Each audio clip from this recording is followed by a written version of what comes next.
Hi, welcome. It's time for A Woman for Women, and it's the one for the 8th of the month, and the month is January, and this is 2026. I am Susan Maude, your host, and this one is about just you, about the woman. And even if you're a girl, it's about the woman you'll become. So, welcome.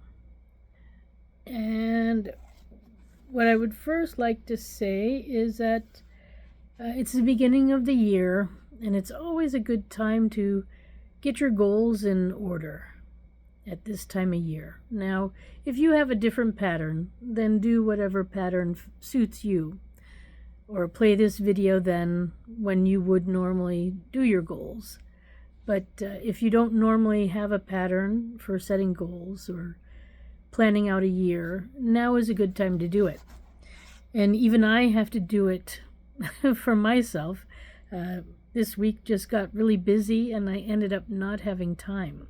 So I will be doing that tomorrow at the latest, because I have people waiting on me to say what I'm going to be doing. And so I need to get to work on that. But I wanted to get this video out before I do that one, because I want you to know that it's important to do this. And naturally, it would be better whenever you have time, but yeah, the sooner the better. And it's a new year, so it's a good time to plan. I always enjoy getting a new agenda and planning out my year and figuring out what I'm going to be working on. Again, you don't want to plan too much because things can change and they can change rapidly, so you don't want to overschedule either. But do and schedule as you can, within reason. You don't want to be running around like a chicken with your head cut off. You want to be organized and present when you do things. So we all have moments where we do too much. So you don't want to make those always. But you can certainly do it sometimes. And just try to keep on top of your obligations. And I guess this was a good time, since it's about you and me, the woman. Integrity.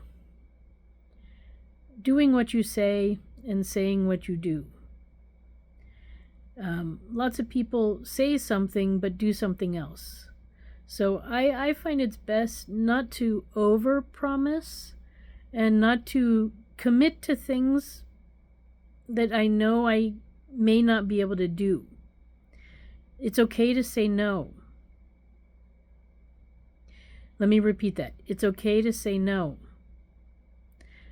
Or, I'm not sure. It's okay to say, I'm not sure. A lot of people have fears about saying things, about not saying yes, or not being polite or whatever, and it's okay. And in fact, as long as we're here, Cheryl, I forget her name. She's one of the Facebook high up employees, and she once said she was at a talk and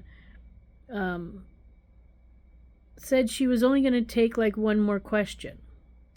And so she picked somebody and they asked their question and she answered it. But then other people had more questions. And that was supposed to be her last one, but she decided to keep going and take more questions. But because she had said that was the last one, all the women in the audience stopped asking questions. They believed her and listened to her and put their hands down. But the men put their hands up and still asked questions. And she continued to answer more questions. And it was only afterwards that she realized, I think this is how the story goes. It was after when she realized that all the women followed the instructions and put their hands down, but the men did not. So this was for me one of these breakthrough moments when I heard her tell this story. And I realized that you don't have to follow the rules of polite society always. I'm not going to say break the rules all the time, every day, constantly, because you will be hated then. So you don't want to do that. But don't be afraid to be the squeaky wheel. Don't be afraid to do the unusual. Don't be afraid to put your hand up even though the person said they're not going to take any more questions. And don't be afraid not to shout out a question. Follow, look and notice who's getting attention around you. Are they being quiet or are they being the squeaky wheel? So observation goes a long way, and then utilizing what you learned also does. So interrupting, I know it's not always polite, but there are moments where you have to. Raising your voice. There are moments when you're going to have to raise your voice because you're not being taken seriously, and sometimes the emergency of it needs that, or because the attention that's the only way people will pay attention sometimes, is by shouting. So there are moments where you have to be out of your normal character. But as long as you stay in character with good intentions and you follow your words and your actions, if they mirror each other, if they're the same, then you're in the right direction and doing the right thing. And now I know for us women, it is easier to follow the instructions and be good and everything, but it's also okay to shine, and I just want to remind you of that. Don't forget to shine. Don't forget to sometimes talk over that male colleague, especially the one that always talks over you. It's okay. Stick up for yourself and stick up for your family and your children. It's okay. People will admire you for that. It means that you have boundaries and respect for yourself, and you're not going to take crap from people. So it's okay. And if you need to practice it in front of a mirror, then do that. I know that a lot of people do these things. I never did. I don't know got some kind of funny hair thing going on today. I know some people do, and it seems to work. So certainly do that if that works for you. Then setting up goals. When I was younger, I always thought I would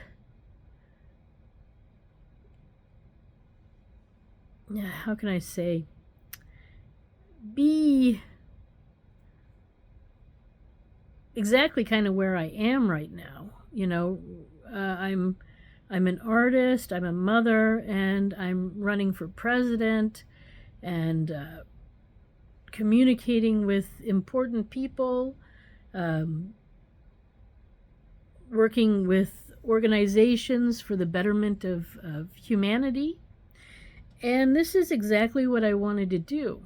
But I remember when I was young and I was working at Pizzeria Uno in New York, and there were lots of actors and actresses around me, and they were trying to get in at the, and get famous at the bottom, at the start, when they were young. And I somehow felt it, these things are not going to happen for me when I'm young. I always felt this is going to happen for me later. I felt I needed knowledge And I think it's true. I needed knowledge. I needed to grow and learn and experience and discover. And I did all of that. And it was very rewarding. And I'm now exactly where I had always imagined that I would be. So, you probably have some sort of back fantasy in your head of who you really want to be. And it might be something completely unusual and outrageous even. That is probably going to be what you're going to be when you get certainly into your 50s. It might even happen earlier, but certainly into your 50s. So, you can tell people about it or you can keep it for yourself. I always wanted to be sort of an eccentric artist, scientist, kind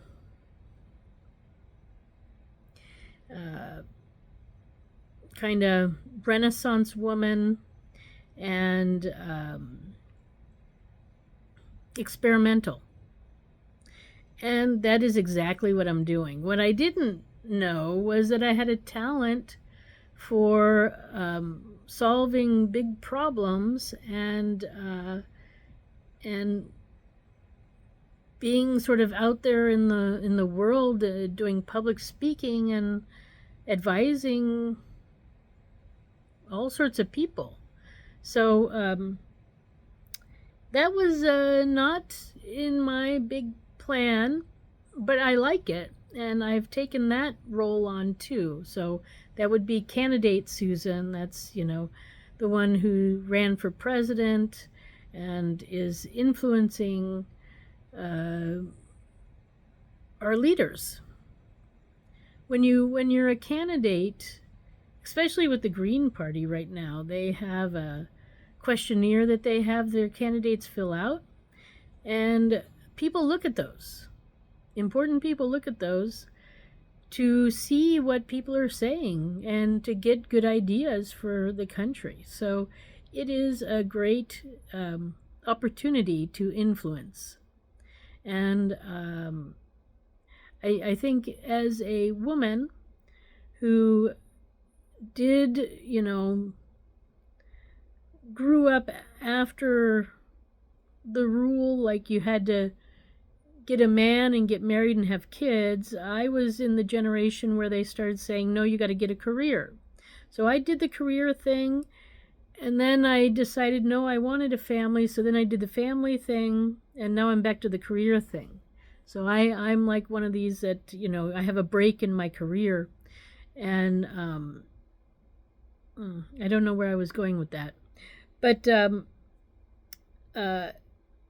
I have also like a new concept that would be more female lifestyle friendly, so that you can have it all without a lot of the stress. And so one thing I want to say is that it's okay to have your family early, and it's okay to have a family without like a specific husband. It's okay to be a single mom, and hopefully if I'm president, I will eventually bring this concept of paying mothers to be mothers, and then you really can do it on your own. But it does help to have support. I will say that. And the last thing I want to say on that is that it's okay to be pregnant and get an education at the same time. And then as your kids get older, you can get out into the working world and utilize your degree rather than get a degree, work for a little while, then have a family, and then try to go back to your work. Because then you've lost all your knowledge, and then technology has moved forward, so you missed a lot of things too.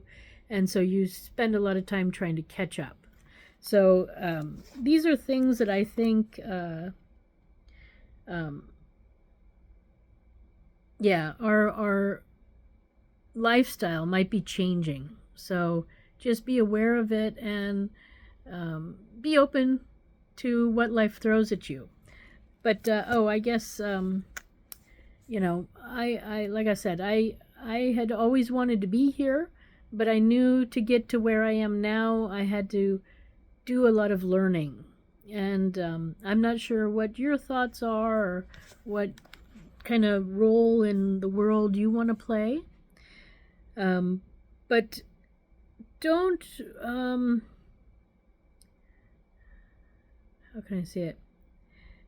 You have your idea, but then there might be also other ideas that will run parallel to that first idea. And you are the controller of your life. So you can decide how much stress you want to take on in your life, how much workload do you want to take on. Um, you know, just don't forget to live a little bit and take care of yourself. These are important things to remember. And don't always, how can I say it? Some of the things in your life you really want to cherish. And no matter how much you love somebody, these things are yours. This is what you're going to do at this time, and that's it, period. There is no flexibility unless it's an emergency. So, for me, also when I was, well, throughout my life, I've always been one to get up early. I like the quiet of the morning and watching the sunrise and sipping a cup of coffee and having my thoughts.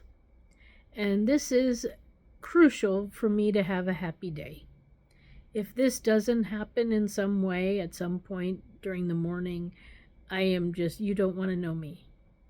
So I insist, it's sort of a morning coffee meditation that I do, I guess. It's not really meditation, it's more just being with my thoughts, planning the day, figuring out what the next steps are. And that's something I ask myself also every day. So what are the next 3 steps that I can do today to get me closer to my goals? And you do them. Sometimes when I was first starting to organize myself, I would often pick the thing that I least wanted to do first, because sometimes that would end up being the only thing I could get through that day, because I would put it off, and then finally I would get to it. And that's okay, because then the other things that you had on your list today, you can do tomorrow. And because they're not as terrible as whatever you just had to do, you will easily get them done.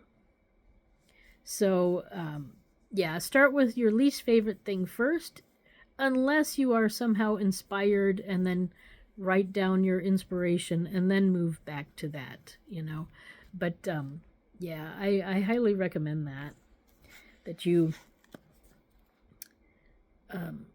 do your least favorite thing first, so that's also done.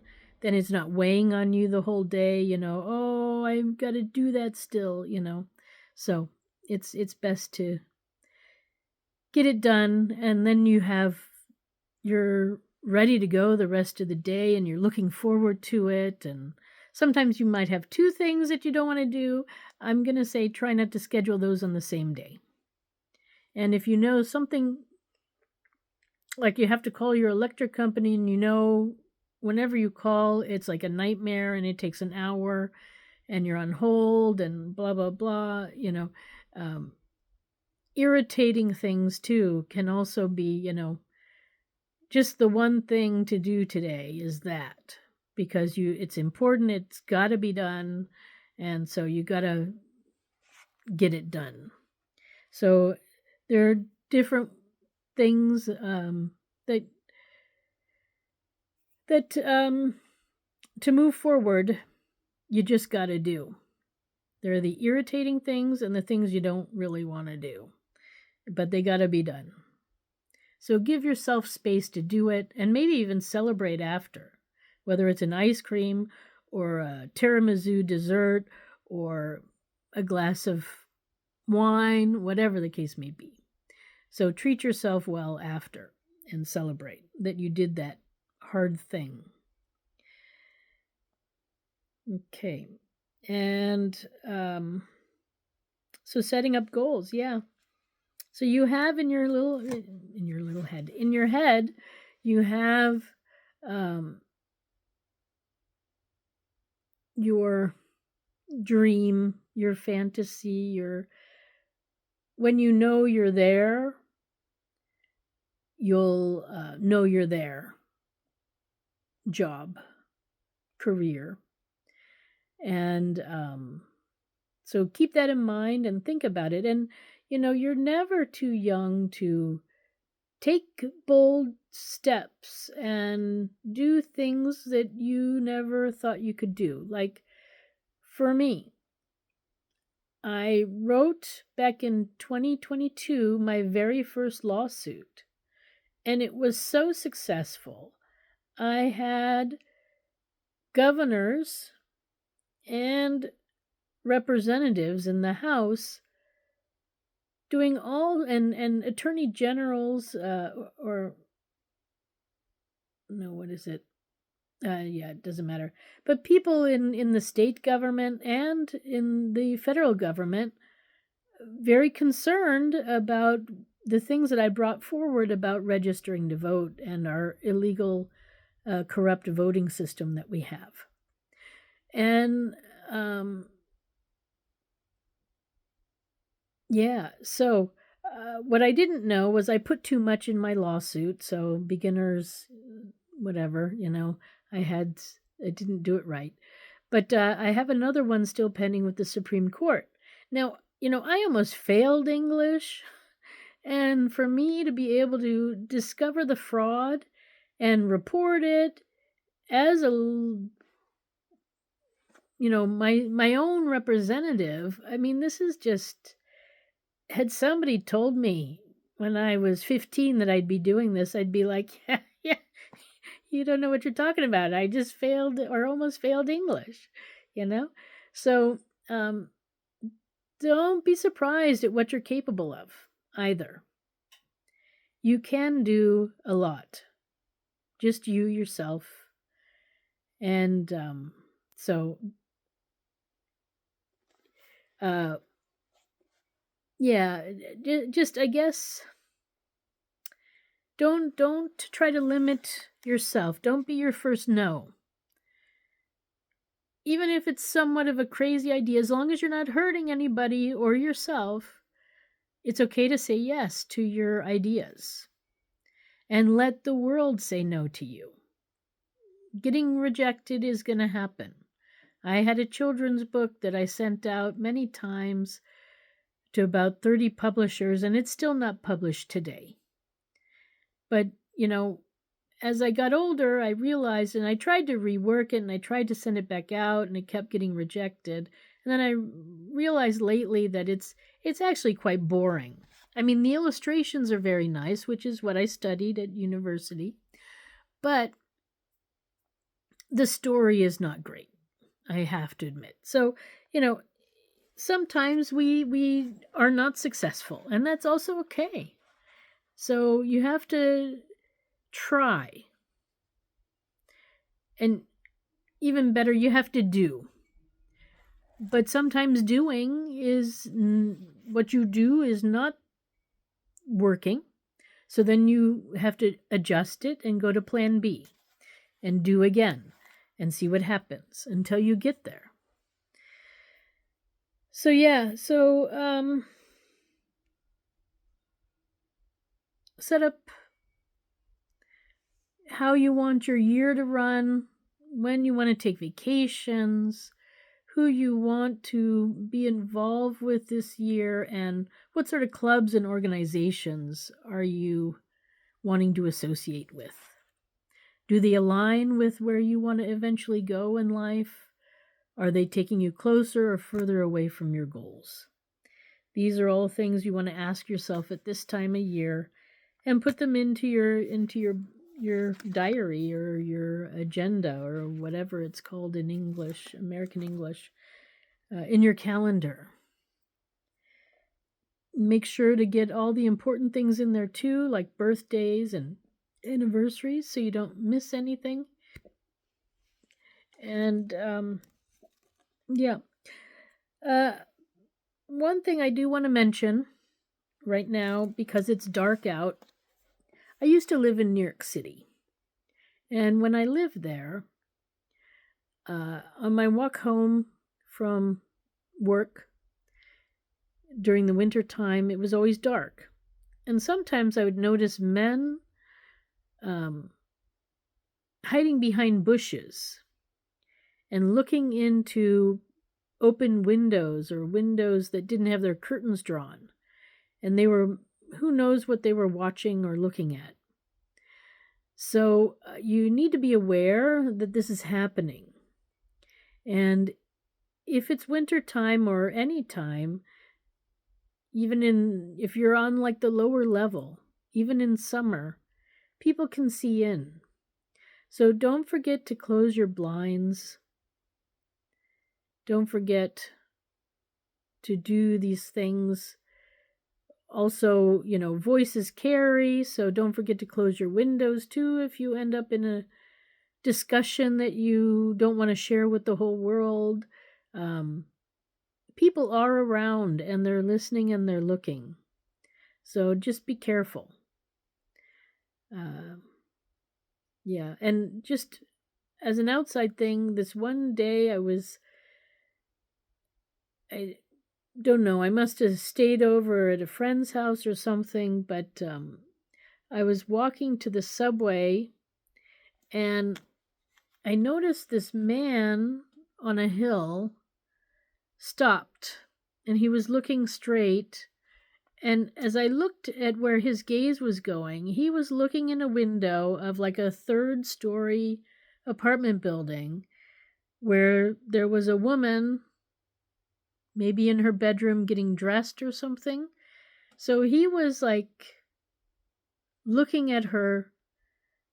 She wasn't even on a lower floor, she was on a third floor, but he was looking into her building from the street level because it was on a hill.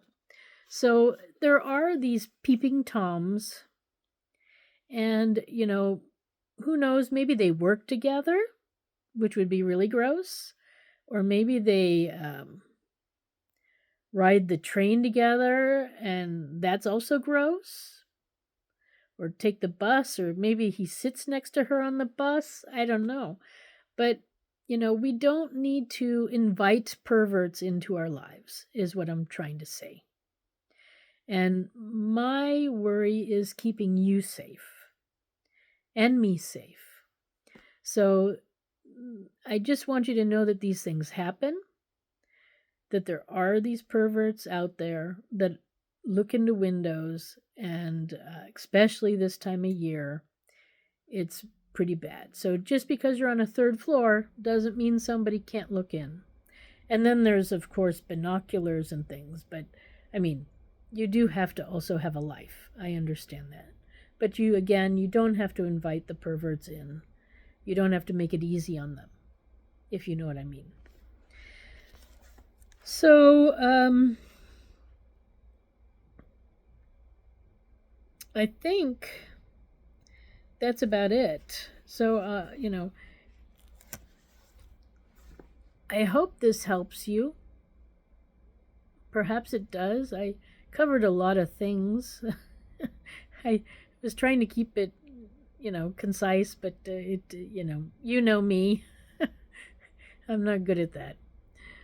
So, anyways, live life, protect your space, make sure your needs are being met, and live life with integrity. Follow your heart and your dreams. And yeah. So the next one is on the 18th, if I get my act together by then. And it'll be about men and women relationships. Okay. All right. Nice to see you, and I wish you a good day or evening wherever you are. Thanks for stopping by. I am Susan Maude, Buchser-Lochocki, and yeah.